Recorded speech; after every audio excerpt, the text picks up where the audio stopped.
बिल्कुल सदगुरु जी, बहुत महत्वपूर्ण बातें आपने यहाँ पर कही है कि अपनी संस्कृति को सहेज कर रखने का अब ये समय है। दोबारा से बैठ जाना कि अब मंदिर निर्माण हो चुका है। अब जैसा आपने कहा कि धमकियों का दौर लंबे समय से चल रहा है और मंदिर निर्माण हो रहा है और अभी भी धमकियां मिल रही हैं, लेकिन किस तरीके की अनुभूति अब अयोध्या में होती है? क्योंकि जैसा आपने कहा कि कई बार सरयू के तट पर बैठे, राम की पैड़ी पर बैठे, लेकिन अब समुचित अयोध्या का उद्धार एक तरीके से कहा जाए वो दोबारा से होता हुआ दिखाई दे रहा है जब प्रभु राम अपने महल में विराजने वाले हैं।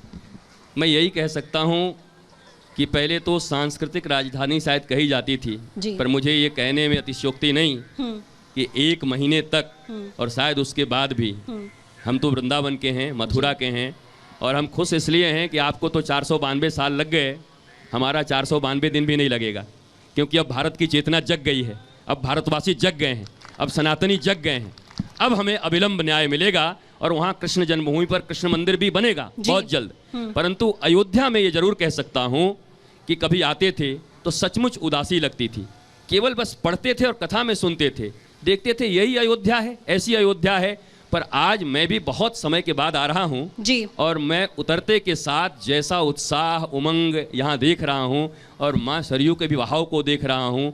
समस्त लोग आज के 5 साल 10 साल पहले अगर आप राम मंदिर की बात करते तो वो बलिदानी लोग तो सामने खड़े होते, पर जन सामान्य कभी सहमत नहीं होता था, कभी बैठता नहीं था। आपको देखकर आनंद होगा कि ये सब सामान्य जन हैं और ये बड़े उत्साहित हैं कि हमारे प्रभु का श्री राम मंदिर यहाँ बन रहा है और हम इसके साक्षी हैं। हम इतना ही कह सकते हैं कि हम बड़े सौभाग्यशाली पीढ़ी हैं। यद्यपि ये 22 तारीख को देख लें तब कहें, क्योंकि जीवन का कोई ठिकाना नहीं है, वो तो एक एक पल में रहे कि जाए कुछ पता नहीं।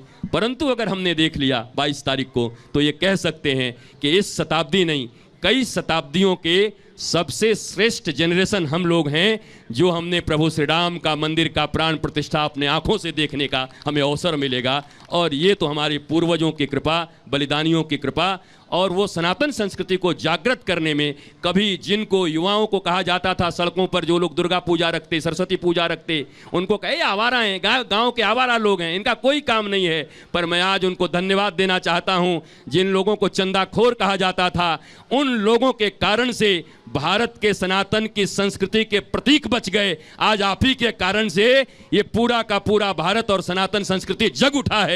जिनको लोगों ने कभी गालियां दी थी, समाज के उन नौजवानों को आज मैं प्रणाम करता हूं, जिनको चंदाखोर कहा जाता था, जिनको सरस्वती और दुर्गा पूजा रखने वाला बोला जाता था, उन्होंने ही राम को और राम की संस्कृति को और कृष्ण की संस्कृति को वास्तव में पंडालों में जिंदा रखा, जिससे आज हम प्रत्यक्ष रूप से अयोध्या में राम मंदिर बनते हुए देख पा रहे हैं। तो सारे भारत को एक बार उनको जरूर प्रणाम करना चाहिए जी। जिनको पूर्व में आपने आवारा कह के गाली दिया था, अरे ये समाज के आवारे लोग कहां से आ गए, इनको सरस्वती पूजा रखना है, इनको दुर्गा पूजा रखना है, इनको गणेश पूजा रखना है, इनको रामनवमी मनानी है, इनको हनुमान जयंती मनानी है।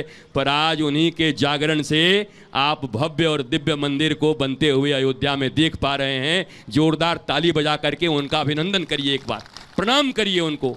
और मीडिया को